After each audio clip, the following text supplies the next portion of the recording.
स्वागत। मैं हरजिंदर सिंह रंधावा, तुम देख रहे हो पंजाब टैलीविजन और मेरे नाल ने सीनियर जर्नलिस्ट जी भास्कर जी और इंद्रप्रीत जी, दोनों ਨੂੰ जी आया। बहुत बहुत शुक्रिया रंधावा जी।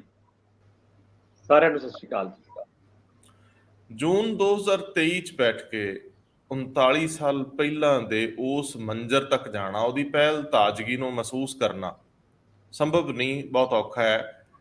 ਅੱਜ ਅਸੀਂ 40ਵੇਂ ਸਾਲ ਚ ਦਾਖਲ ਹੋ ਗਏ ਹਾਂ। ਸਾਕਾ ਨੀਲਾ ਤਾਰਾ ਹੋਏ 39 ਸਾਲ ਹੋ ਗਿਆ।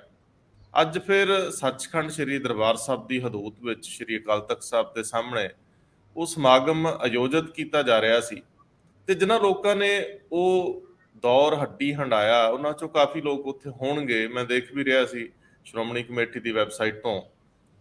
ਉਹਨਾਂ ਨੂੰ ਮਹਿਸੂਸ ਕਰਨਾ ਸਾਡੇ ਨਾਲੋਂ, ਮੇਰਾ ਨਹੀਂ ਖਿਆਲ ਕਿ ਅਸੀਂ ਉਵੇਂ, ਕਿਉਂਕਿ ਮੈਂ ਬਹੁਤ ਛੋਟਾ ਸੀ। ਮੈਂ ਡੇਰਾ ਬਾਬਾ ਨਾਨਕ ਤਹਿਸੀਲ ਚੋਂ ਆਉਣਾ, ਜਿਹੜੀ ਇੱਥੋਂ ਲਗਭਗ 35 ਕਿਲੋਮੀਟਰ ਆ। ਜੇ ਸਿੱਧਾ ਸਿੱਧਾ ਦਰਬਾਰ ਸਾਹਿਬ ਤੋਂ ਲਾਈਏ, ਸੜਕਾਂ ਦੇ ਹਿਸਾਬ ਨਾਲ ਨਾ ਲਾਈਏ, ਤਾਂ ਫਿਰ ਵੀ ਘੱਟੋ ਘੱਟ 25-27 ਕਿਲੋਮੀਟਰ ਤਾਂ ਹੋਊਗਾ।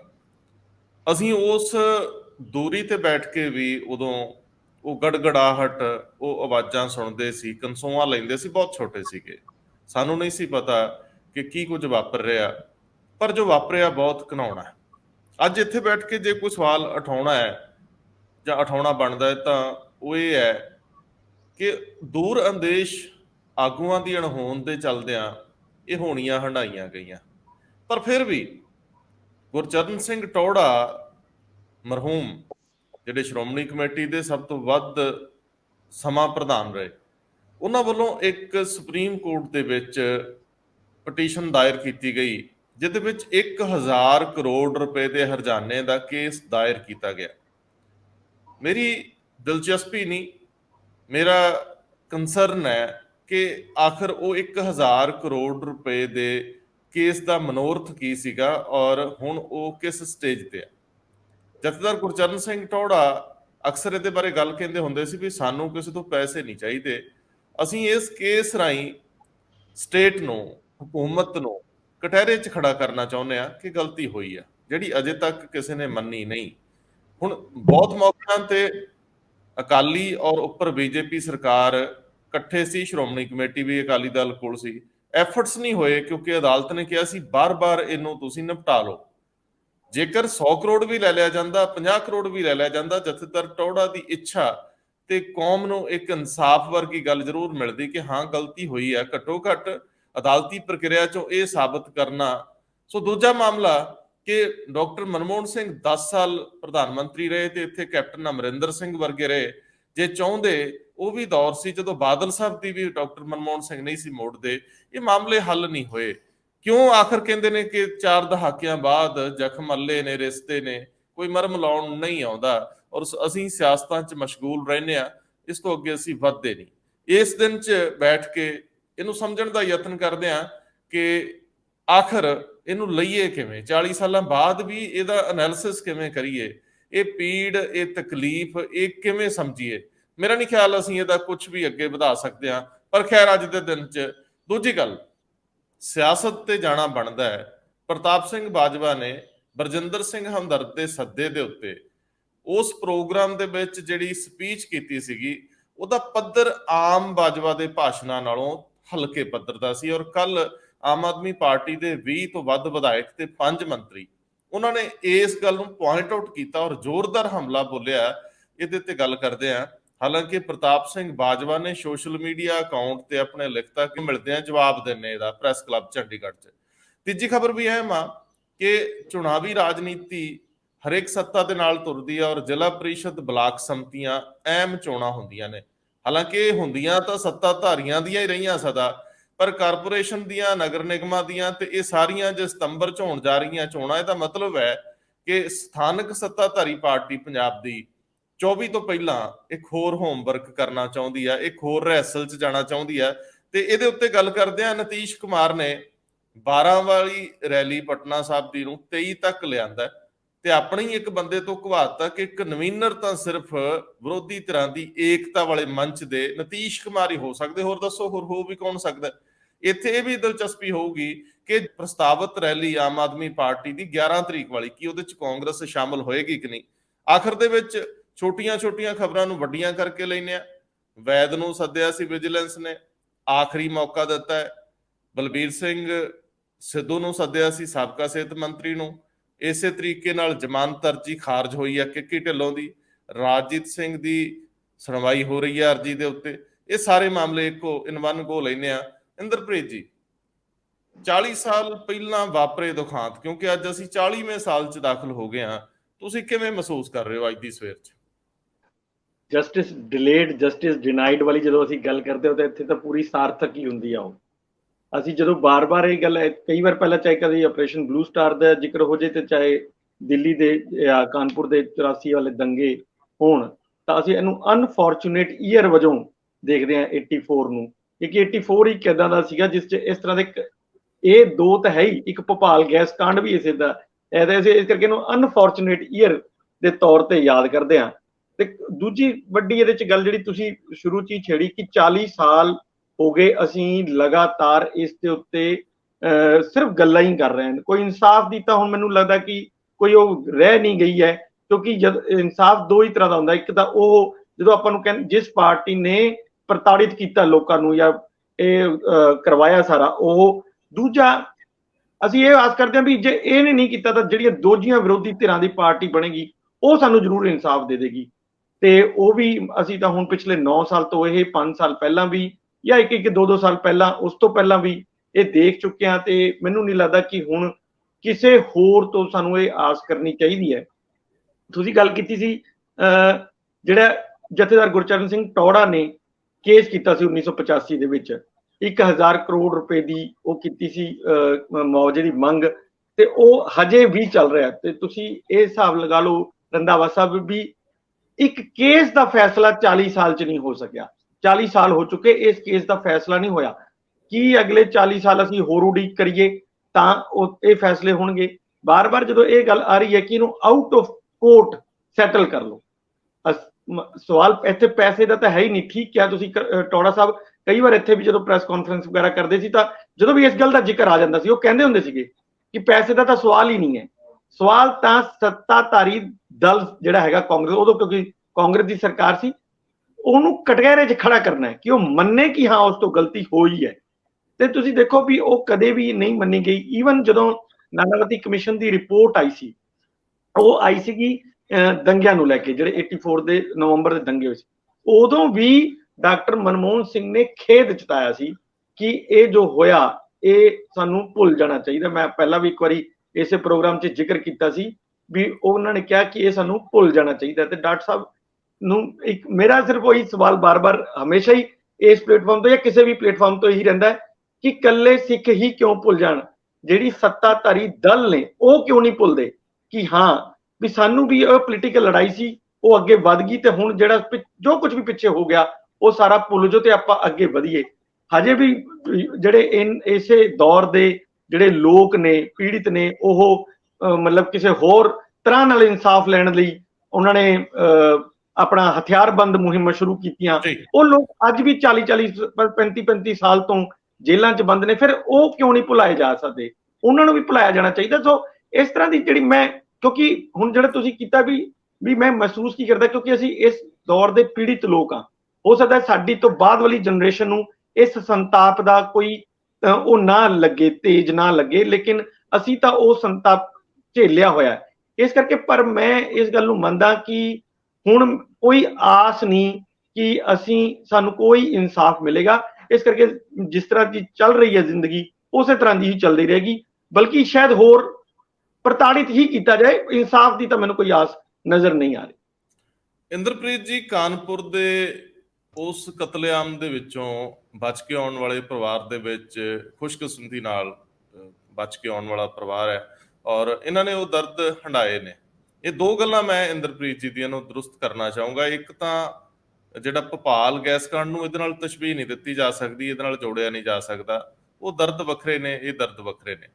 ਦੂਜੀ ਗੱਲ, ਜਿਹੜਾ ਤੁਸੀਂ ਕਿਹਾ 84 ਦੇ ਦੰਗੇ, ਉਹ ਦੰਗੇ ਨਹੀਂ ਸੀ, ਦੋ ਧਿਰਾਂ 'ਚ ਲੜਾਈ ਨਹੀਂ ਸੀ ਹੋ ਰਹੀ, ਉਹ ਤਾਂ ਗਲਾਂ 'ਚ ਟਾਇਰ ਪਾਏ ਜਾ ਰਹੇ ਸੀ, ਧੀਆਂ ਭੈਣਾਂ ਬੇਪਤ ਕੀਤੀਆਂ ਜਾ ਰਹੀਆਂ ਸੀ।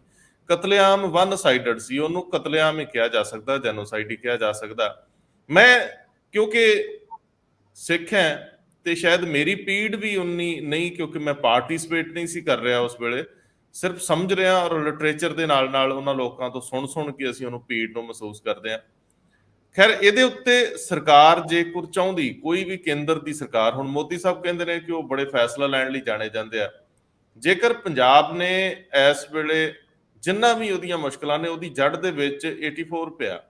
ਉਹਦੀ ਜੜ ਦੇ, ਜੇ ਸਾਡੇ ਦੋ ਪੀੜ੍ਹੀਆਂ, ਇੱਕ ਨਕਲ ਦੀ ਆ ਗਈ, ਨਸ਼ਿਆਂ ਦੀ ਆ ਗਈ, ਪ੍ਰਵਾਸ ਦੀ ਆ ਗਈ, ਬੇਜਾਰੀ ਦੀ ਆ ਗਈ, ਇੰਡਸਟਰੀ ਤੇ ਸ਼ਿਫਟ ਹੋਣ ਦੀ ਆ ਗਈ, ਇਕਨੋਮੀ ਦੇ ਮਰ ਜਾਣ ਦੀ ਆ ਗਈ, ਤੇ ਉਹਦੇ ਜੜ੍ਹਾਂ 'ਚ 84 ਪਿਆ। ਸਾਡੇ ਕਰਜ਼ੇ ਦੀ ਸ਼ੁਰੂਆਤ ਵੀ ਹੁੰਦੀ ਹੈ, ਜਿਹੜਾ ਕਰਜ਼ਾ ਕੇਂਦਰ ਦਾ ਸਾਡੇ ਵੱਲ ਸੀਗਾ ਕਿ ਅਸੀਂ ਫੋਰਸਸ ਤੇ ਪੈਸੇ ਦੇਣੇ ਆ ਜੀ, ਔਰ ਉਹ ਗੁਜਰਾਲ ਸਾਹਿਬ ਨੇ ਇੱਕ ਵਾਰੀ ਉਹਦਾ ਇੱਕ ਅਥਰੂ ਜੇ ਭੰਜਾਏ ਵੀ ਸੀਗੇ। ਖੈਰ, ਜੇਕਰ ਸਟੇਟ ਨੂੰ ਫੇਵਰ ਕਰਨੀ ਹੋਵੇ ਕਿ ਅਤੀਤ 'ਚ ਗਲਤੀਆਂ ਹੋਈਆਂ, ਇੱਥੋਂ ਦੇ ਵਸਣ ਵਾਲਿਆਂ ਨਾਲ ਜ਼ਿਆਦਤੀ ਹੋਈ ਆ, ਔਰ ਸਰਕਾਰ ਦੇ ਗਲਤ ਫੈਸਲਿਆਂ ਨਾਲ ਸਟੇਟ ਮਰਨ ਕਿਨਾਰੇ ਪਹੁੰਚ ਗਈ ਆਰਥਿਕ ਪੱਖੋਂ, ਭਾਵੇਂ ਕਿ ਲੋਕ ਲੜਦੇ ਰਹਿੰਦੇ ਆ, ਜੁਝਾਰੂ ਨੇ, ਅਣਖੀ ਨੇ, ਤੁਰੇ ਰਹਿੰਦੇ ਆ, ਡਿੱਗਦੇ ਨਹੀਂ, ਕੋਈ ਹੋਰ ਧਰਤੀ ਗਾਲਣਗੇ, ਪਰ ਇਹਦੇ ਉੱਤੇ ਸਰਕਾਰਾਂ ਨੇ ਆਪਣੇ ਹਿੱਸੇ ਦੀ ਜ਼ਿੰਮੇਵਾਰੀ ਨਹੀਂ ਨਿਭਾਈ। ਤੇ ਅਫਸੋਸ ਹੈ ਕਿ ਸਾਡੇ ਆਗੂਆਂ ਨੇ ਕੇਸ ਠੀਕ ਤਰੀਕੇ ਨਾਲ ਪੇਸ਼ ਵੀ ਨਹੀਂ ਕੀਤਾ, ਔਰ ਇਹ ਕੇਸ ਕਿਸੇ ਪਲੇਟਫਾਰਮ ਤੇ ਆਗੂਆਂ ਨੇ ਪੇਸ਼ ਨਹੀਂ ਕੀਤਾ, ਆਮ ਲੋਕਾਂ ਨੇ, ਇੰਟੈਲੈਕਚੁਅਲਸ ਨੇ ਨੌਕ ਕੀਤਾ ਬਾਰ-ਬਾਰ, ਪਰ ਉਹਨਾਂ ਦੀ ਕੌਣ ਸੁਣਦਾ ਹੈ। ਸੋ ਮੈਂ ਭਾਸਕਰ ਸਾਹਿਬ ਤੁਹਾਡੇ ਕੋਲ ਸਮਝਣਾ ਚਾਹੂੰਗਾ, ਬਤੌਰ ਹਿੰਦੂ, ਇੱਕ ਕਮਿਊਨਿਟੀ ਜਿਹੜੀ ਸਮਾਨਾਂਤਰ ਇਹਨੂੰ ਭੁਗਤਦੀ ਆ, ਮੈਂ ਜਿਸ ਇਹ ਸਿੱਖਾਂ ਨਾਲ ਬਹੁਤ ਨਾਇਨਸਾਫੀ ਹੋਈ ਆ, ਸਿੱਖਾਂ ਨਾਲ ਬਹੁਤ ਧੱਕਾ ਹੋਇਆ, ਤੇ ਮੈਂ ਦੇਖਿਆ ਕਿ ਇਸ ਖਿੱਤੇ 'ਚ ਜਾਂ ਹਿੰਦੂਆਂ ਨੇ ਵੀ ਇੱਕ ਭੈ ਦੇ ਵਿੱਚ ਜੀਵਨ ਜੋ ਆ, ਉਹ ਇੱਕ ਡਰ, ਇੱਕ ਖੌਫ, ਮਤਲਬ ਇਹ ਸੌਖਾ ਕੋਈ ਵੀ ਨਹੀਂ ਸੀ ਹੈਗਾ। ਸੋ ਮੈਂ ਸਮਝਣਾ ਚਾਹੂੰਗਾ, ਮੇਰੇ ਪਿੰਡਾਂ ਵੱਲੋਂ ਜਿਹੜੇ ਹਿੰਦੂ ਪਰਿਵਾਰ, ਸਹਿੰਦੇ ਪਰਿਵਾਰ ਸੀ, ਅਸੀਂ ਤਾਂ ਉਹ ਪਰਿਵਾਰ ਸੀ ਜਿਹੜੇ ਆੜਤੀਏ ਵੱਲ ਭੱਜਦੇ ਸੀ, ਕਿਸੇ ਤੋਂ ਪੈਸੇ ਫੜ ਲਏ, ਕਿਰਸਾਂ ਕਰਨ ਵਾਲੇ ਪਰਿਵਾਰ ਸੀ। ਪਰ ਜਿਹੜੇ ਹਿੰਦੂ ਪਰਿਵਾਰ ਸੀ, ਉਹ ਸਹਿੰਦੇ ਪਰਿਵਾਰ ਸੀ, ਸ਼ਾਹੂਕਾਰ ਪਰਿਵਾਰ ਸੀ, ਆੜਤੀਏ ਪਰਿਵਾਰ ਸੀ, ਡਾਕਟਰ ਪਰਿਵਾਰ ਸੀਗੇ, ਕਾਰੋਬਾਰੀ ਸੀ, ਦੁਕਾਨਾਂ ਵਾਲੇ ਸੀ, ਉਹ ਸ਼ਿਫਟ ਹੋ ਗਏ, ਪਲਾਇਨ ਕਰ ਗਏ, ਹਿਜਰਤ ਕਰਕੇ। ਦਰਦ ਛੋਟੇ ਨਹੀਂ, ਵਨ ਸਾਈਡਡ ਗੱਲ ਨਹੀਂ, ਮੈਂ ਤੁਹਾਡੇ ਤੋਂ ਸਮਝਣਾ ਚਾਹੂੰਗਾ। ਜੇ ਗੱਲ ਅਸੀਂ ਇਹ ਗੱਲ ਜਿਸ ਤਰ੍ਹਾਂ ਤੁਸੀਂ ਵੀ ਕਿਹਾ ਹੈ ਕਿ ਹਿੰਦੂ ਸਿੱਖ ਰਾਈਟਸ ਸੀਗੇ ਹੀ ਨਹੀਂ, ਮੈਂ ਉਸ ਵਕਤ ਜਦ 1984 ਦੇ ਦੰਗੇ ਨਹੀਂ, ਨਸਲਕੁਸ਼ੀ, ਮੈਸੈਕਰ ਹੋਇਆ ਸੀਗਾ, ਉਸ ਟਾਈਮ 10ਵੀਂ 'ਚ ਪੜ੍ਹਦਾ ਸੀਗਾ, ਔਰ ਇਹਨਾਂ ਸਾਰੇ ਹਾਲਾਤਾਂ ਨੂੰ ਦਿੱਲੀ ਦੇ ਵਿੱਚ ਰਹਿ ਕੇ ਦੇਖਿਆ। ਔਰ ਉਹ ਜੋ ਲੋਕ ਜਿਹੜੇ ਕਤਲ ਕਰ ਰਹੇ ਸੀ, ਨਸਲਕੁਸ਼ੀ ਕਰ ਰਹੇ ਸੀ, ਉਹ ਆਮ ਲੋਕ ਨਹੀਂ ਸੀਗੇ। ਆਮ ਲੋਕ ਮੀਨਸ ਉਹ ਕੋਈ ਪਰਿਵਾਰਾਂ ਦੇ, ਕੋਈ ਇੱਕ ਮੁਹੱਲੇ ਦੇ ਵਿੱਚ ਜਾਂ ਕੋਈ ਕਲੋਨੀ ਦੇ ਵਿੱਚ ਲੋਕ ਨਿਕਲ ਕੇ ਇੱਕ ਦੂਜੇ ਨੂੰ ਮਾਰ ਰਿਹਾ, ਐਦਾਂ ਦਾ ਕੁਝ ਨਹੀਂ ਸੀ। ਉਹ ਮੌਬ ਕਿੱਥੋਂ ਆਇਆ ਸੀ ਤੇ ਕਿੱਥੇ ਚਲਾ ਗਿਆ, ਕਿਸੇ ਨੂੰ ਨਹੀਂ ਪਤਾ। ਅੱਜ ਤੱਕ 40 ਸਾਲ ਬਾਅਦ, ਹੁਣ ਕੱਲ ਪਰਸੋਂ ਇੱਕ ਖਬਰ ਛਪੀ ਸੀ, ਜਗਦੀਸ਼ ਟਾਈਟਲਰ ਦੇ ਖਿਲਾਫ ਚਾਰਜਸ਼ੀਟ ਫਰੇਮ ਹੋ ਰਹੀ ਹੈ। 40 ਸਾਲ ਬਾਅਦ ਚਾਰਜਸ਼ੀਟ ਨੂੰ ਕੋਰਟ ਵਿੱਚ ਅਨੁਮਤੀ ਮਿਲਦੀ ਹੈ। ਤੁਸੀਂ ਇਸ ਤੋਂ ਅੰਦਾਜ਼ਾ ਲਾ ਸਕਦੇ ਹੋ ਵੀ ਨਿਆਂ ਕਿੱਥੇ ਹੈਗਾ। ਹੁਣ ਉਹ ਸਾਰੀ ਗੱਲਾਂ ਤੋਂ ਬਾਵਜੂਦ ਉਮੀਦ ਹੈ ਵੀ ਲੋਕੀ ਕਰ ਰਹੇ ਸੀ, ਕਿਉਂਕਿ ਰਿਐਕਸ਼ਨ ਔਰ ਐਕਸ਼ਨ ਦੋਨੋਂ ਨਾਲ ਹੁੰਦੇ ਨੇ, ਐਕਸ਼ਨ ਤੋਂ ਬਾਅਦ ਰਿਐਕਸ਼ਨ ਹੁੰਦਾ ਹੈ। ਪਰ ਪੰਜਾਬ ਦੇ ਵਿੱਚ ਕਦੀ ਵੀ ਉਸ ਨਸਲਕੁਸ਼ੀ ਤੋਂ ਬਾਅਦ ਵੀ ਉਹ ਰਿਸ਼ਤਿਆਂ ਦੇ ਵਿੱਚ ਵਿਗੜਾਵ ਨਹੀਂ ਆਇਆ। ਹਿੰਦੂ ਸਿੱਖ ਬੜੇ ਪਿਆਰ ਨਾਲ, ਬੜੇ ਵਧੀਆ ਤਰੀਕੇ ਨਾਲ, ਇੱਕ ਵੀ ਇਨਸੀਡੈਂਟ ਐਦਾਂ ਦਾ ਉਸ ਵਕਤ ਪੰਜਾਬ ਤੋਂ ਰਿਪੋਰਟ ਨਹੀਂ ਹੋਇਆ ਜਿਹਦੇ ਵਿੱਚ ਸਿੱਖਾਂ ਨੇ ਹਿੰਦੂਆਂ ਦੇ ਉੱਤੇ ਅਟੈਕ ਕੀਤਾ ਹੋਵੇ। ਇਹ ਗੱਲਾਂ ਪੋਲੀਟੀਕਲ ਲੈਵਲ ਤੇ ਤੁਰਦੀਆਂ, ਪਰ ਆਮ ਜਨਤਾ ਦੇ ਵਿੱਚ, ਹੁਣ ਮੈਨੂੰ 25 ਕੁ ਸਾਲ ਪੰਜਾਬ ਦੇ ਵਿੱਚ ਰਹਿੰਦੇ ਹੋਏ ਹੋ ਗਏ, ਅੱਜ ਤੱਕ ਹਿੰਦੂ ਤੇ ਸਿੱਖਾਂ ਦੇ ਵਿੱਚ ਕਿਸੇ ਤਰੀਕੇ ਦਾ ਬਿਖਰਾਵ ਜਾਂ ਕੋਈ ਨਫ਼ਰਤ ਜਾਂ ਕੋਈ ਡਿਫਰੈਂਸਿਸ, ਇਹ ਚੀਜ਼ਾਂ ਨਹੀਂ ਦੇਖਣ ਨੂੰ ਮਿਲੀਆਂ। ਇਹਨਾਂ ਚੀਜ਼ਾਂ ਨੂੰ ਪੋਲੀਟੀਕਲ ਤੌਰ ਤੇ ਉੱਤੇ ਅੱਗੇ ਵਧਾਇਆ ਜਾਂਦਾ ਹੈ। ਜਦ ਅਸੀਂ ਇਹ ਗੱਲ ਕਹਿੰਦੇ ਹਾਂ ਕਿ ਵੀ ਬਿਖਰਾਵ ਕਰਕੇ ਇੱਕ ਪੋਲਰਾਈਜੇਸ਼ਨ ਦੀ ਕੋਸ਼ਿਸ਼ ਹੁੰਦੀ ਹੈ, ਉਹ ਕੋਸ਼ਿਸ਼ ਵੀ ਕਿੰਨੇ ਸਾਲਾਂ ਤੋਂ ਕਾਮਯਾਬ ਨਹੀਂ ਹੋਈ, ਔਰ ਨਾ ਹੀ ਅੱਗੇ ਚੱਲ ਕੇ ਹੋਣੀ ਹੈ। ਹੁਣ ਜਿਹੜਾ ਮੁੱਦਾ 1000 ਕਰੋੜ ਦੀ ਡੈਮੇਜ ਦਾ ਹੈਗਾ, 1985 ਦੇ ਵਿੱਚ ਗੁਰਚਰਨ ਸਿੰਘ ਤੋੜਾ ਦੀ ਅਗਵਾਈ ਦੇ ਵਿੱਚ ਇਹ ਕੇਸ ਪਾਇਆ ਗਿਆ ਸੀ। ਅੱਜ ਇਹ ਗੱਲ ਅਸੀਂ ਡਿਸਕਸ ਵੀ ਇਸ ਕਰਕੇ ਕਰ ਰਹੇ ਹਾਂ ਕਿ ਜੂਨ 3 ਨੂੰ ਅਮਿਤ ਸ਼ਾਹ ਉਹਨਾਂ ਦੀ ਤੇ ਹਰਜਿੰਦਰ ਸਿੰਘ ਧਾਮੀ SGPC ਦੇ ਮੁਖੀ ਦੀ ਇੱਕ ਮੀਟਿੰਗ ਹੁੰਦੀ ਹੈ। ਉਸ ਮੀਟਿੰਗ ਦੇ ਵਿੱਚ ਆਊਟ ਆਫ ਕੋਰਟ ਸੈਟਲਮੈਂਟ ਦੀ ਗੱਲ ਹੁੰਦੀ ਹੈ। ਇਸ ਤੋਂ ਪਹਿਲੇ ਇਹ ਗੱਲਾਂ 2019 ਦੇ ਵਿੱਚ ਵੀ ਤੁਰੀ ਸੀ, ਜਦ ਆਊਟ ਆਫ ਕੋਰਟ ਸੈਟਲਮੈਂਟ ਦੀ ਗੱਲਾਂ ਸੀ, ਕੁਝ ਕੰਪਨਸੇਸ਼ਨ ਦੇ ਕੇ ਇਸ ਚੀਜ਼ ਨੂੰ ਖਤਮ ਕੀਤਾ ਜਾ ਸਕਦਾ ਸੀਗਾ।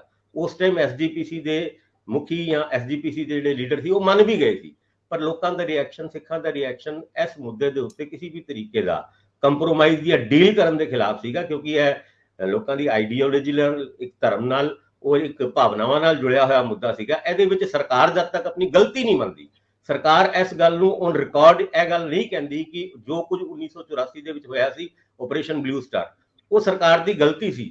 ਪੈਸੇ ਲੈਣ ਦਾ ਮੁੱਦਾ ਤੇ ਹੈ ਹੀ ਨਹੀਂ ਹੈ। 1000 ਕਰੋੜ ਰੁਪਏ ਜਦ ਅਸੀਂ ਡੈਮੇਜ ਦੀ ਗੱਲ ਕਰਦੇ ਹਾਂ, ਇਹ ਤੇ ਇੱਕ ਆਰਟ ਹੈ ਉਹਦਾ, ਜਿਹੜੀ ਭਾਵਨਾਵਾਂ ਨੂੰ ਡੈਮੇਜ ਕੀਤਾ ਗਿਆ ਸੀ, ਮੁੱਦਾ ਤੇ ਉੱਥੇ ਹੀ ਖੜਾ ਹੈ। ਹੁਣ 2021 ਦੇ ਵਿੱਚ 2019 ਦਾ ਲਿੱਤਾ ਹੋਇਆ ਫੈਸਲਾ ਪਲਟ ਦਿੱਤਾ ਸੀ, ਉਹ ਵੀ ਇੱਕ ਭਾਵਨਾਵਾਂ ਨੂੰ, ਯਾਨੀ ਜਿਹੜੇ ਲੋਕ ਉਸ ਨਾਲ ਜਜ਼ਬਾਤੀ ਤੌਰ ਤੇ ਵੀ ਜੁੜੇ ਹੋਏ ਸੀ, ਔਰ ਜਿਸ ਤਰੀਕੇ ਨਾਲ ਦਰਬਾਰ ਸਾਹਿਬ ਦੇ ਉੱਤੇ ਹਮਲਾ ਹੋਇਆ ਸੀ, ਉਹਨੂੰ ਤੁਸੀਂ ਪੈਸਿਆਂ ਦੇ ਵਿੱਚ ਕਿਸ ਤਰ੍ਹਾਂ ਤੋਲ ਸਕਦੇ ਹੋ? ਪੈਸਿਆਂ ਕਰਕੇ ਕੋਈ ਕੰਪਰੋਮਾਈਜ਼ ਕਰਦੇ ਹੋ ਤੇ ਫਿਰ ਤੇ ਇੱਕ ਡੀਲ ਹੋ ਜਾਏਗੀ ਨਾ। ਡੀਲ ਔਰ ਭਾਵਨਾਵਾਂ ਦੀ ਡੀਲ ਕਦੀ ਹੁੰਦੀ ਨਹੀਂ। ਇਹ ਸਾਰੀ ਗੱਲ ਅੱਜ ਵੀ ਉੱਥੇ ਹੀ ਖੜੀ ਹੈ। ਭਾਵੇਂ ਹਮੇਸ਼ਾ ਉਹਨਾਂ ਨੇ ਕੁਝ ਆਫਰ ਕੀਤੀ ਹੋ ਸਕਦੀ ਹੈ। 1000 ਕਰੋੜ ਅਗਰ 1985 ਦੇ ਵਿੱਚ ਸੀਗੇ ਤੇ ਅੱਜ ਇਹ 50,000 ਕਰੋੜ ਹੋਣੇ ਚਾਹੀਦੇ ਘੱਟ ਤੋਂ ਘੱਟ। ਲੇਕਿਨ ਗੱਲ ਉੱਥੇ ਦੀ ਉੱਥੇ ਖੜੀ ਹੈ। ਅੱਜ ਵੀ ਭਾਵੇਂ ਜਿਹੜੇ ਮਰਜ਼ੀ ਸਿੱਖ ਆਗੂ ਹੋਣ, ਧਾਮੀ ਸਾਹਿਬ ਕੀ ਪੈਸਿਆਂ ਦੇ ਮਾਮਲੇ ਦੇ ਵਿੱਚ ਉਸ ਸਰਕਾਰ ਦੀ ਗਲਤੀ ਨੂੰ ਮਾਫ ਕਰ ਸਕਦੇ ਨੇ? ਗੱਲ ਉੱਥੇ ਹੀ ਖੜੀ ਹੈ। ਹੁਣ ਕੱਲ ਹੀ ਆਪਾਂ ਇੱਕ ਖਬਰ ਡਿਸਕਸ ਕੀਤੀ ਸੀ ਕਿ ਵਿਕਰਮਜੀਤ ਸਿੰਘ ਸਾਨੀ ਆਪਰੇਸ਼ਨ ਬਲੂ ਸਟਾਰ ਦੇ ਸਾਰੇ ਡਾਕੂਮੈਂਟਸ ਨੂੰ ਡੀਕਲਾਸੀਫਾਈਡ ਕਰਨ ਦੀ ਮੰਗ ਕਰ ਰਹੇ ਨੇ।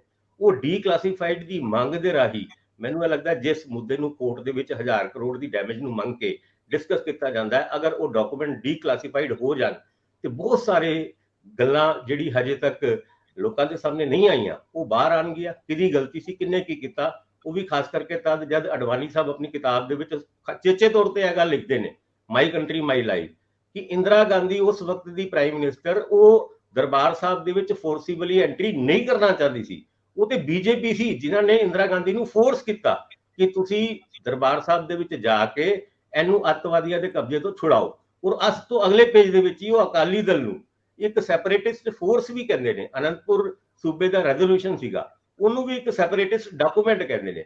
ਏਦਾਂ ਦੇ ਹਾਲਾਤ ਦੇ ਵਿੱਚ ਉਹ ਸਵਾਲ ਜਿਹੜੇ ਅੱਜ ਤੱਕ ਅਨਸੁਲਝੇ ਨੇ ਉਹਨੂੰ ਸੁਲਝਾਉਣ ਦੀ ਲੋੜ ਹੈਗੀ ਹੈ। ਪਰ ਇਹ ਸਵਾਲ ਕਈ ਵਾਰ ਸੁਲਝਣਗੇ ਤੇ ਖਲਾਰਾ ਵੀ ਬਹੁਤ ਸਾਰਾ ਪੈ ਸਕਦਾ ਹੈ। ਇਸ ਕਰਕੇ ਸਰਕਾਰਾਂ ਨਹੀਂ ਚਾਹੁੰਦੀਆਂ ਹੋਣਗੀਆਂ ਕਿ ਉਹ ਗੱਲਾਂ ਜਿਹੜੀ 1984 ਦੇ ਵਿੱਚ ਦਫਨ ਹੋ ਗਈ ਹੈ, ਕਿਤਾਬਾਂ ਦੇ ਵਿੱਚ ਦਫਨ ਹੋ ਗਈ ਹੈ, ਰਿਕਾਰਡ ਦੇ ਵਿੱਚ ਦਫਨ ਹੋ ਗਿਆ, ਉਸ ਗੱਲ ਨੂੰ ਛੇੜ ਕੇ ਪੰਜਾਬ ਦੇ ਵਿੱਚ ਹੋਰ ਕਿਸੇ ਤਰੀਕੇ ਦਾ ਇੱਕ ਅਨਰੈਸਟ ਕ੍ਰੀਏਟ ਕੀਤਾ ਜਾਏ। ਚਲੋ ਮੁੱਦਾ ਤੇ ਹਜੇ ਤੱਕ ਵੀ ਭਾਵਨਾਵਾਂ ਤੋਂ ਜੁੜਿਆ ਹੋਇਆ। ਕਦੋਂ ਇਹ ਸੋਲਵ ਹੋਏਗਾ? ਕੀ ਉਹ ਮੰਗ ਮੰਨੀ ਜਾਏਗੀ 1000 ਕਰੋੜ ਜਾਂ 50,000 ਕਰੋੜ ਵੀ ਦੇ ਦਿੱਤੇ ਜਾਣ ਐਸਜੀਪੀਸੀ ਨੂੰ ਜਾਂ ਗੁਰਦੁਆਰਿਆਂ ਦੀ ਸਾਂਭ ਸੰਭਾਲ ਵਾਸਤੇ ਜਾਂ ਦਰਬਾਰ ਸਾਹਿਬ ਦੀ ਮੇਨਟੇਨੈਂਸ ਵਾਸਤੇ? ਇਹ ਆਪਣੇ ਆਪ ਵਿੱਚ ਬਹੁਤ ਘੱਟ ਅਮਾਉਂਟ ਹੈ। ਅਮਾਉਂਟ ਦਾ ਤੇ ਸਵਾਲ ਹੀ ਨਹੀਂ ਪੈਦਾ ਹੁੰਦਾ, ਜਿਸ ਤਰ੍ਹਾਂ ਪਹਿਲੇ ਵੀ ਕਹਿ ਚੁੱਕੇ ਹਾਂ। ਮੁੱਦਾ ਤੇ ਭਾਵਨਾਵਾਂ ਦਾ।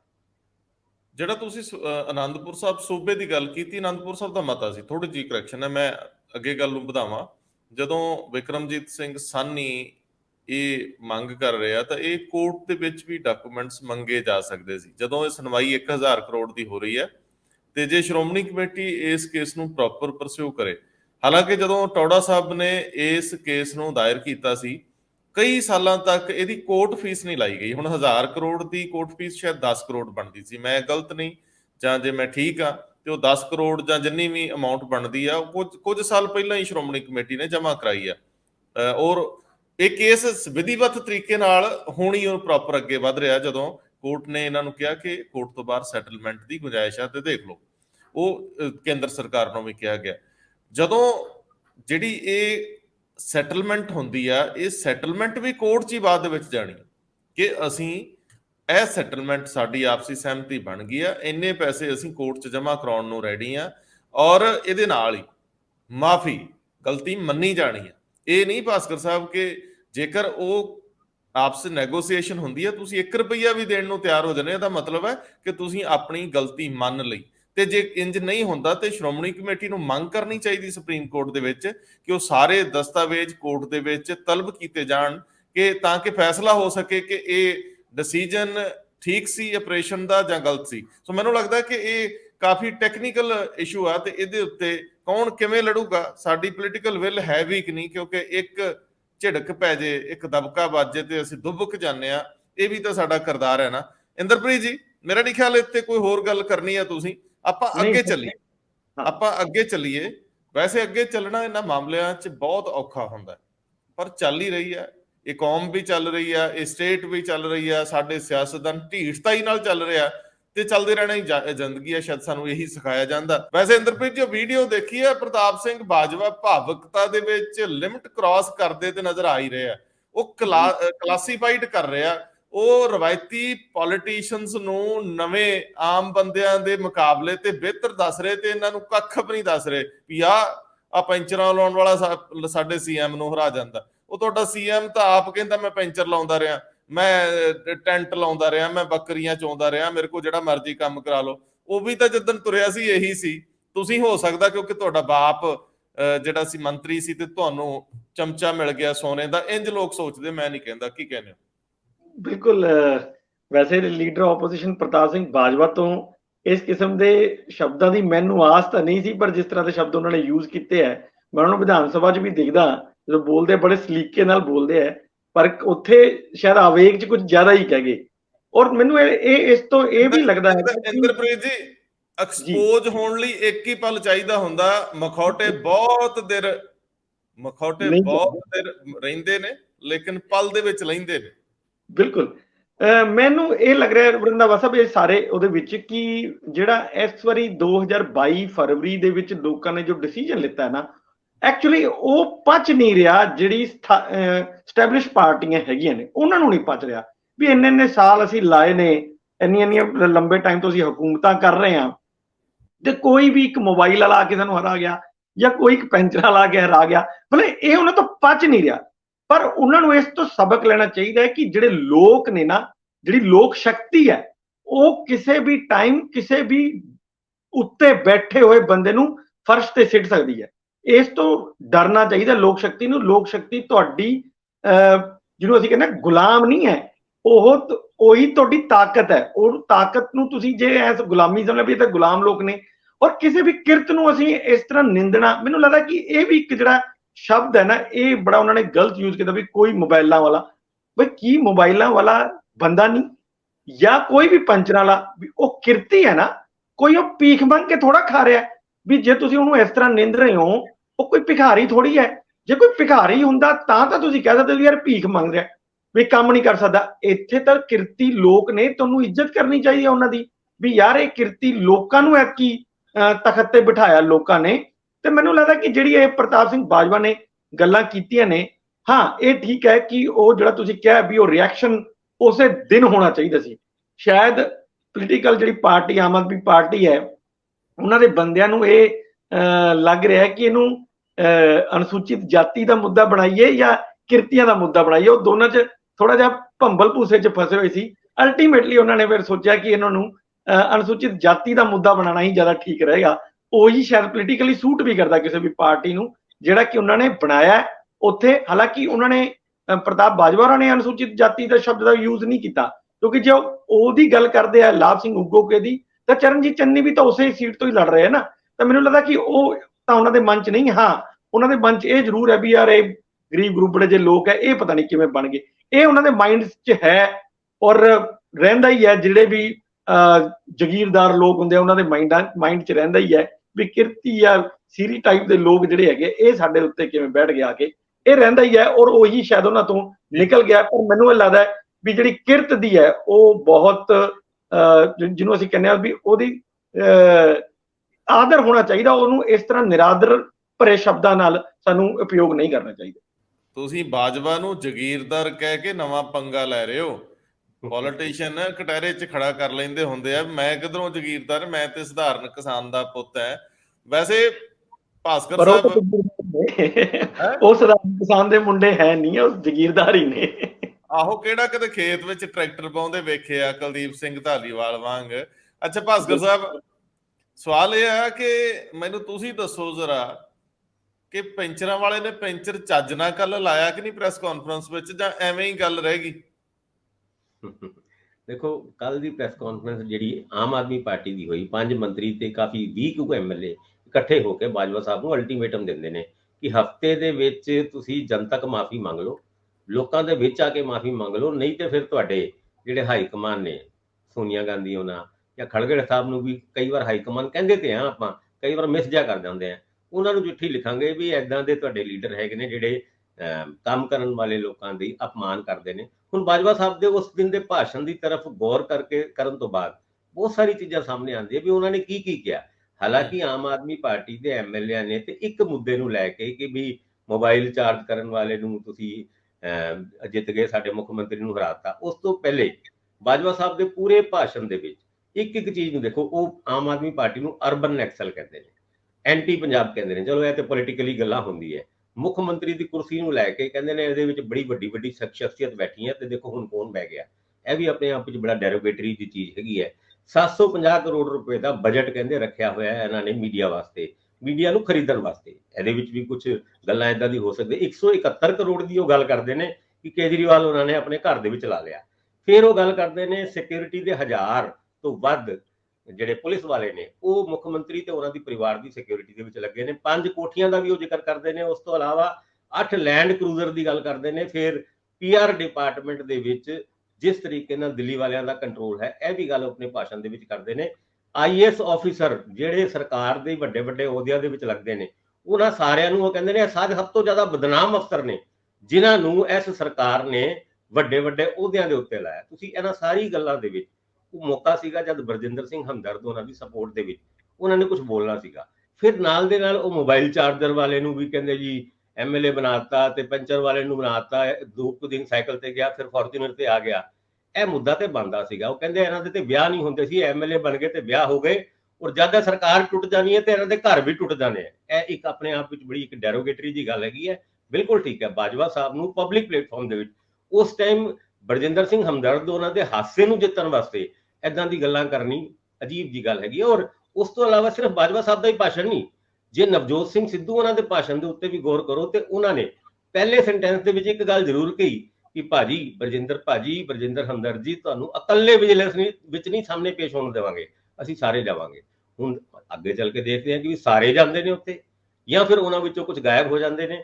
ਔਰ ਬਾਕੀ ਜਿਹੜੀ ਉਹਨਾਂ ਨੇ ਜਿਹੜੀ ਗੱਲ ਕੀਤੀ ਕਿ ਵੀ ਪੈਕੇਜ ਨਿਊਜ਼ਪੇਪਰ ਦੇ ਸਾਰੇ ਅਖਬਾਰਾਂ ਦੇ ਇਲੈਕਸ਼ਨ ਦੇ ਟਾਈਮ ਵਿੱਚ ਨਿਕਲਦੇ ਨੇ, ਉਹ ਬਰਜਿੰਦਰ ਭਾਜੀ ਨੂੰ ਤੇ ਕਹਿੰਦੇ ਨੇ ਕਿ ਇਹੀ ਇੱਕ ਸ਼ਖਸ ਨੇ ਜਿਨ੍ਹਾਂ ਨੇ ਕਦੀ ਕੋਈ ਪੈਕੇਜ ਨਹੀਂ ਲਿੱਤਾ। ਬਾਕੀ ਸਾਰੀ ਅਖਬਾਰਾਂ ਦੇ ਨਾਲ ਉਹ ਇੱਕ ਕਟਹਿਰੇ ਦੇ ਵਿੱਚ ਖੜੇ ਕਰ ਦਿੰਦੇ ਨੇ ਕਿ ਉਹ ਸਾਰੇ ਪੈਕੇਜ ਲੈ ਕੇ ਇਲੈਕਸ਼ਨਾਂ ਦੇ ਵਿੱਚ ਖਬਰ ਛਾਪਦੇ ਨੇ।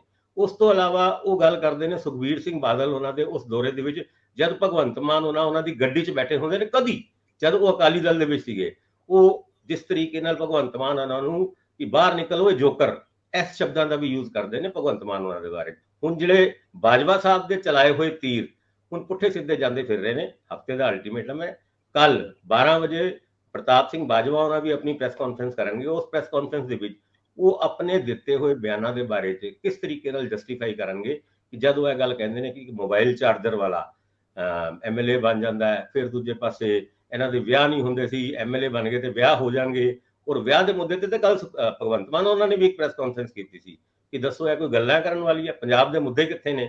ਇਹ ਗੱਲ ਹੁਣ ਅੱਗੇ ਚੱਲਦੀ ਹੋਈ ਨਜ਼ਰ ਆਉਂਦੀ। ਜਿਹੜੀ ਭਗਵੰਤ ਮਾਨ ਨੇ ਪ੍ਰੈਸ ਕਾਨਫਰੰਸ ਕੀਤੀ ਸੀ ਉਹ ਪੰਜਾਬ ਯੂਨੀਵਰਸਿਟੀ ਬਾਰੇ ਸੀਗੀ, ਤੇ ਉਹਦੇ ਵਿੱਚ ਕਿਸੇ ਪੱਤਰਕਾਰ ਨੇ ਪੁੱਛ ਲਿਆ ਬਈ ਆ ਜਿਹੜੀ ਤੁਸੀਂ ਹਰਿਆਣੇ ਸਰਕਾਰ ਦੀ ਚਿੱਠੀ ਲਈ ਫਿਰਦੇ ਹੋ 7-8 ਦਿਨ ਪਹਿਲਾਂ ਵਾਲੀ 25 ਤਰੀਕ ਦੇ ਆਸ-ਪਾਸ ਦੀ ਆ, ਉਹ ਮਈ ਦੀ, ਤੁਹਾਨੂੰ ਕਿੱਥੋਂ ਮਿਲ ਗਈ? ਉਹ ਕਹਿੰਦੇ ਸੂਤਰ, ਜਿੱਦਾਂ ਤੁਹਾਡੇ ਸੂਤਰ ਹੁੰਦੇ ਆ, ਅਸੀਂ ਤੇ ਸਾਡੇ ਤੇ ਘਰ 'ਚ ਹਰਿਆਣੇ ਦੇ ਸੂਤਰ ਹੈਗੇ ਆ। ਸੋ ਉਹਨਾਂ ਨੇ ਉਹ ਗੱਲ ਹਰਿਆਣੇ ਨਾਲ ਆਪਣੇ ਸਹੁਰਿਆਂ ਦੀ ਔਰ ਉਧਰ ਹੱਥ ਕਰਕੇ ਹਰਜੋਤ ਬੈਂਸ ਦੀ ਜੋੜੀ ਗੱਲ, ਉਹ ਤਾਂ ਹਾਸੇ ਠੱਠੇ ਦੀ ਗੱਲ ਸੀ, ਪਰ ਉਹਦੇ ਨਾਲ ਦੀ ਨਾਲ ਹੀ ਉਹਨਾਂ ਨੇ ਇਹ ਵੀ ਕਿਹਾ ਕਿ ਦੇਖੋ ਇਹ ਵਿਰੋਧੀ ਧਿਰਾਂ ਸਾਡੇ ਵਿਆਹਾਂ ਨੂੰ ਲੈ ਕੇ ਇਹ ਗੱਲਾਂ ਕਰ ਰਹੀਆਂ। ਅਜੇ ਤੇ ਸਾਡਾ ਮੀਤ ਹਿਰਕਵਾਰਾ ਫਿਰਦਾ ਹੈ, ਅਜੇ ਤੇ ਵਿਆਹ ਹੋਣੇ ਹੋਰ ਵੀ ਬਾਕੀ ਨੇ। ਸੋ ਮੈਨੂੰ ਲੱਗਦਾ ਕਿ ਮੁੱਖ ਮੰਤਰੀ ਦੀ ਜਿਹੜੀ ਇੱਕ ਟਰੈਪ ਆ ਨਾ, ਇੱਕ ਜਾਲ ਜਿਹਾ ਹੈ, ਕਹਿੰਦੇ ਤਾਂ ਹੈ ਕਿ ਨਵੇਂ ਨੇ, ਮੈਨੂੰ ਲੱਗਦਾ ਵੀ ਪੁਰਾਣਿਆਂ ਨੂੰ ਸਾਰਿਆਂ ਨੂੰ ਉਹਨਾਂ ਦੀ ਖੋਲ ਚੋਂ ਬਾਹਰ ਕੱਢਣ ਵਾਲਾ ਕੋਈ ਬੰਦਾ ਨਵਾਂ ਕਿੱਦਾਂ ਹੋ ਸਕਦਾ। ਭਗਵੰਤ ਮਾਨ ਦਾ ਟਰੈਕ ਰਿਕਾਰਡ ਦੇਖ ਲਓ, ਉਹ ਜਦੋਂ ਆਮ ਆਦਮੀ ਪਾਰਟੀ ਚ ਆਏ ਨੇ ਕਿੰਨੇ ਚਲੇ ਗਏ, ਪਰ ਇਹ ਬੰਦਾ ਟਿਕਿਆ ਰਿਹਾ ਔਰ ਕਿਵੇਂ ਮੁੱਖ ਮੰਤਰੀ ਦੀ ਕੁਰਸੀ ਤੱਕ ਪਹੁੰਚਦਾ। ਤੇ ਅੱਜ ਵੀ ਕੋਈ ਉਹ ਸੌਖਾ ਥੋੜੀ ਉੱਥੇ ਗੇਮ, ਇੱਕ ਪਾਵਰ ਉੱਤੇ ਆ, ਪਾਵਰ ਥੱਲੇ ਆ, ਬੰਦੇ ਕਿੱਦਾਂ ਜਮਾ ਜੋੜ ਹੁੰਦੇ ਆ। ਸੋ ਜਿਸ ਤਰੀਕੇ ਨਾਲ ਭਗਵੰਤ ਮਾਨ ਟੈਕਲ ਕਰ ਰਹੇ ਮਾਮਲਿਆਂ ਨੂੰ, ਇਹ ਨਹੀਂ ਕਿਹਾ ਜਾ ਸਕਦਾ ਵੀ ਉਹ ਬਹੁਤ ਨੌ ਸਿੱਖੀਏ ਨੇ। ਇੱਕ ਸਵਾਲ ਹੋਰ ਬੜਾ ਇਹਦੇ ਵਿੱਚ ਅਹਿਮ ਆ ਕਿ ਮੈਨੂੰ ਯਾਦ ਆਉਂਦਾ ਪ੍ਰਤਾਪ ਸਿੰਘ ਬਾਜਵਾ ਜਦੋਂ ਆਮ ਲੋਕਾਂ ਲਈ ਇਹ ਕਹਿ ਦਿੰਦੇ ਆ ਨਾ ਵੀ ਇਹ ਦੇਖੋ ਜੀ ਪੈਂਚਰ ਲਾਉਣ ਵਾਲੇ ਜਾਂ ਇਹ ਸਾਈਕਲਾਂ ਵਾਲੇ, ਮੈਂ ਯਾਦ ਕਰਾਉਣਾ ਚਾਹੁੰਦਾ ਸੁਖਬੀਰ ਬਾਦਲ 2015 ਦੇ ਵਿੱਚ ਧਰਨਿਆਂ ਤੇ ਬੈਠੇ ਲੋਕਾਂ ਨੂੰ ਕਹਿੰਦੇ ਸੀ ਵਿਹਲੜ ਨੇ, ਤੇ ਉਹ ਅਖਬਾਰਾਂ 'ਚ ਛਪੀਆਂ ਸਾਰੀਆਂ ਗੱਲਾਂ, TV ਤੇ ਆਈਆਂ ਕਿ ਵਿਹਲੜ ਨੇ, ਬਹਿ ਜਾਂਦੇ ਨੇ। ਲੇਕਿਨ ਬਾਅਦ ਦੇ ਵਿੱਚ ਜਦੋਂ ਥਾਂ ਸੁਖਬੀਰ ਬਾਦਲ ਉਹਨਾਂ ਥਾਵਾਂ ਤੇ ਹਰੀਕੇ ਹੈਡਵਰਕਸ ਦੇ ਉੱਤੇ ਜਾਂ ਬਾਕੀ ਜਦੋਂ ਬ੍ਰਹਮਪੁਰਾ ਨਾਲ ਇੱਕੋ ਹੀ ਕੰਬਲ ਦੇ ਵਿੱਚ ਸੀਗੇ, ਉਹ ਧਰਨੇ ਲਾਉਣੇ ਪਏ, ਫਿਰ ਲੋਕਾਂ ਨੇ ਉਹੀ ਮੀਮ ਬਣਾਏ, ਉਹੀ ਸਾਰੀਆਂ ਗੱਲਾਂ ਆਈਆਂ ਕਿ ਇਹ ਐਕਚੁਅਲੀ ਇਹ ਗੇੜ ਆ ਨਾ, ਘੁੰਮਦਾ ਰਹਿੰਦਾ, ਇਹ ਚੱਕਰ ਹੈ। ਇੰਦਰਪ੍ਰੀਤ ਜੀ, ਤੁਸੀਂ ਤਾਂ ਆਮ ਗੇੜੇ ਲਾਉਂਦੇ ਰਹਿੰਦੇ ਹੋ, ਆ ਜਿਹੜੀ ਹੁਣ ਚੋਣ ਦੀ ਪ੍ਰਕਿਰਿਆ ਆ ਗਈ, ਮੈਨੂੰ ਲੱਗਦਾ ਆਮ ਆਦਮੀ ਪਾਰਟੀ ਖੇਡਣ ਲੱਗ ਗਈ, ਤੇ ਇਹ ਖੇਡ ਦੇ ਵਿੱਚ ਬਾਕੀ ਸਾਰੀਆਂ ਧਿਰਾਂ ਜਿਹੜੀਆਂ ਨੇ ਉਹਨਾਂ ਨੂੰ ਖੇਡਣਾ ਪੈਣਾ।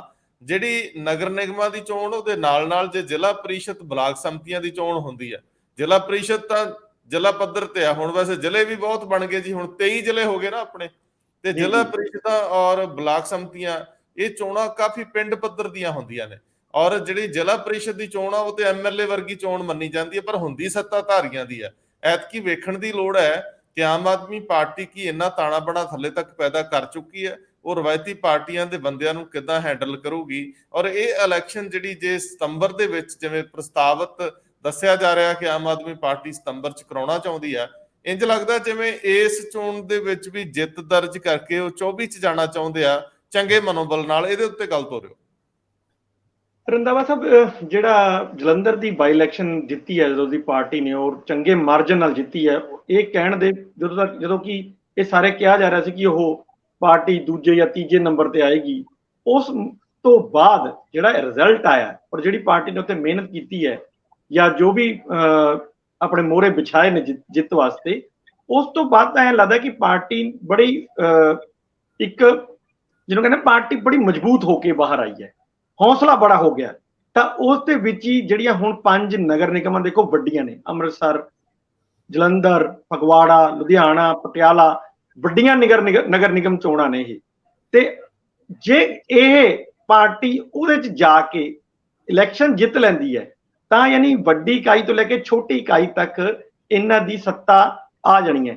ਹਾਲਾਂਕਿ ਮੈਂ ਇਹਨਾਂ ਚੋਣਾਂ ਨੂੰ ਬਹੁਤਾ ਕੋਈ ਅਹਿਮੀਅਤ ਨਹੀਂ ਦਿੰਦਾ, ਇਸ ਕਰਕੇ ਕਿਉਂਕਿ ਇਹ ਚੋਣਾਂ ਸੱਤਾਧਾਰੀ ਪਾਰਟੀਆਂ ਦੀ ਹੀ ਹੁੰਦੀ ਹੈ। ਜੇ ਤੁਸੀਂ ਪਿਛਲਾ ਇਲੈਕਸ਼ਨ ਦੇਖਿਆ ਹੋਵੇ, ਜਦੋਂ ਪਹਿਲਾਂ ਹੋਇਆ, ਤਾਂ ਸਾਰੀਆਂ ਦੀ ਸਾਰੀਆਂ ਸੀਟਾਂ ਜਿਹੜੀਆਂ ਨੇ ਕਾਂਗਰਸ ਕੋਲੇ ਸੀ।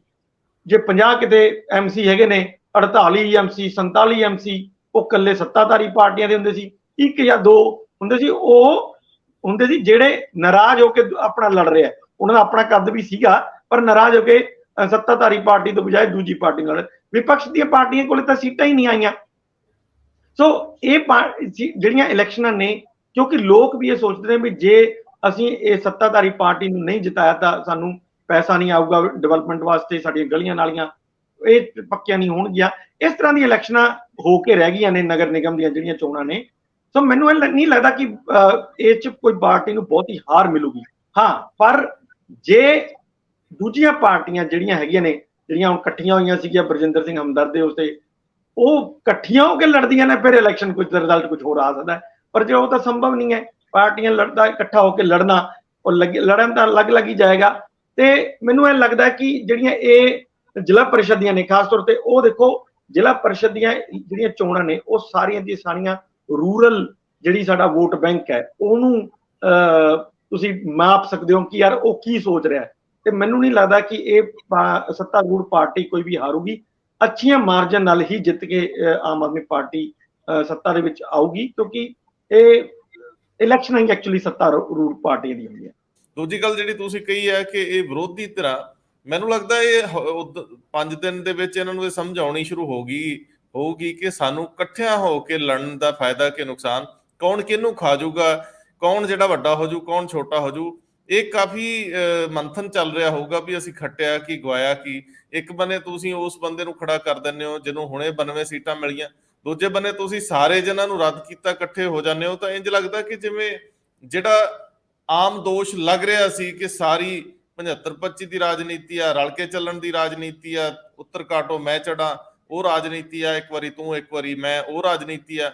ਨਵਜੋਤ ਸਿੰਘ ਸਿੱਧੂ ਵਰਗੇ ਦਾ ਚਿਹਰਾ ਵੀ ਜਿਸ ਤਰੀਕੇ ਨਾਲ ਸਾਹਮਣੇ ਆਉਂਦਾ ਕਿ ਚਲੋ ਹੁਣ ਪੁਰਾਣੀਆਂ ਗੱਲਾਂ ਛੱਡੀਏ, ਮਤਲਬ ਤੁਸੀਂ ਇਹਦਾ ਮਤਲਬ ਕਿ ਸਾਰਾ ਕੁਝ ਨਿਜਲੀ ਕਰ ਲਏ ਸੀ। ਤੇ ਜੇ ਦਾਅਵੇ ਤੁਹਾਡੇ ਸਟੇਟ ਲਈ ਸੀ ਤੇ ਜਾਂ ਤਾਂ ਤੁਸੀਂ ਉਹਨਾਂ ਬੰਦਿਆਂ ਨੂੰ ਜਿਨ੍ਹਾਂ ਨੂੰ ਸਿਧਾਂਤਕ ਤੌਰ ਤੇ ਗਲਤ ਮੰਨਦੇ ਸੀ ਤੁਸੀਂ ਉਹਨਾਂ ਨੂੰ ਠੀਕ ਡਿਕਲੇਅਰ ਕਰ ਰਹੇ ਹੋ। ਤੇ ਇਸੇ ਤਰੀਕੇ ਨਾਲ ਜੇਕਰ ਸਿੱਧੂ ਨੂੰ ਕੋਈ ਗਲੇ ਲਾ ਰਿਹਾ ਤੇ ਉਹਦਾ ਵਿਰੋਧੀ ਉਹ ਵੀ ਇਹ ਮੰਨ ਕੇ ਚੱਲ ਰਿਹਾ ਵੀ ਨਹੀਂ ਇਹ ਲੜਾਈ ਤਾਂ ਐਵੇਂ ਕਿੜਜੀ ਸੀ, ਗੱਲ ਤਾਂ ਕੱਖ ਵੀ ਨਹੀਂ। ਇਹ ਇਹਨਾਂ ਨੇ ਇੱਕ ਲੋਕਾਂ ਦੇ ਸਾਹਮਣੇ ਭਰਮ ਤੋੜਤਾ ਹੈ ਜਿੱਤੇ ਇਹਨਾਂ ਨੂੰ ਜਵਾਬ ਦੇਣੇ ਪੈਣਗੇ।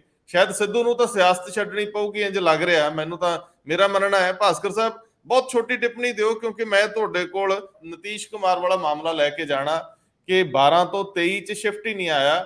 ਉਹਨਾਂ ਦੇ ਕਨਵੀਨਰ ਬਣਨ ਦੀਆਂ ਗੱਲਾਂ ਵੀ ਚਲਾ ਰਹੇ ਆ ਮੋਦੀ ਸਰਕਾਰ ਦੇ ਖਿਲਾਫ ਮੁਹਾਜ ਵੱਢਣ ਲਈ।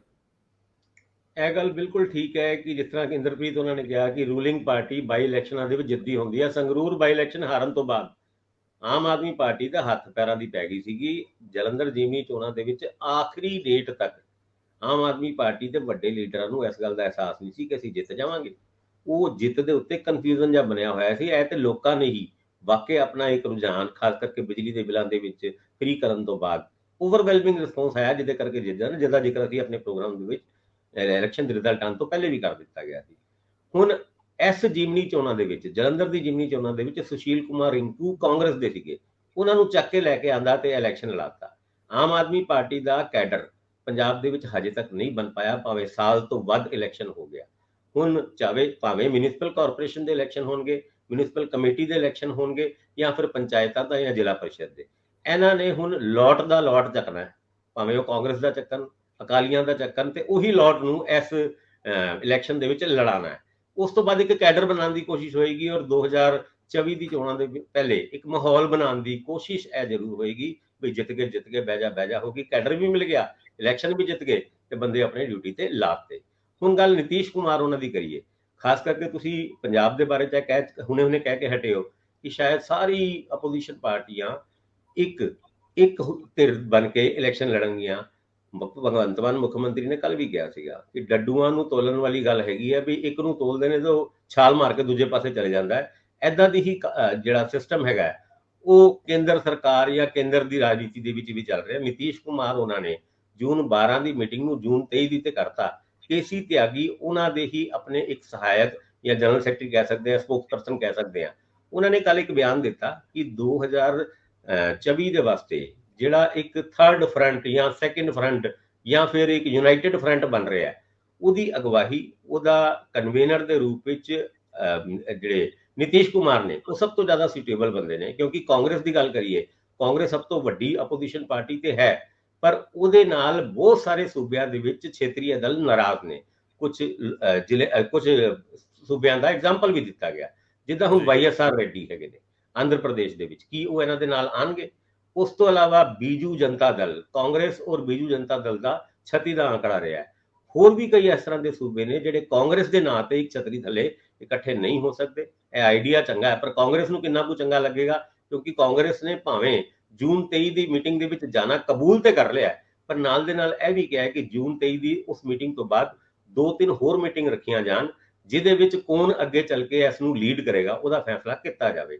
350 ਸੀਟਾਂ ਤੋਂ ਵਿੱਚ ਘੱਟ ਤੋਂ ਘੱਟ ਲੜਨ ਦਾ ਫੈਸਲਾ ਆਪਣੇ ਤੌਰ ਤੇ ਕਾਂਗਰਸ ਨੇ ਕਰ ਲਿਆ, ਪਰ ਇਹ ਉਸ ਜਿਹੜਾ ਨਵਾਂ ਇੱਕ ਫਰੰਟ ਬਣੇਗਾ ਉਹਦੇ ਵਿੱਚ ਮਨਜ਼ੂਰੀ ਮਿਲੇਗੀ।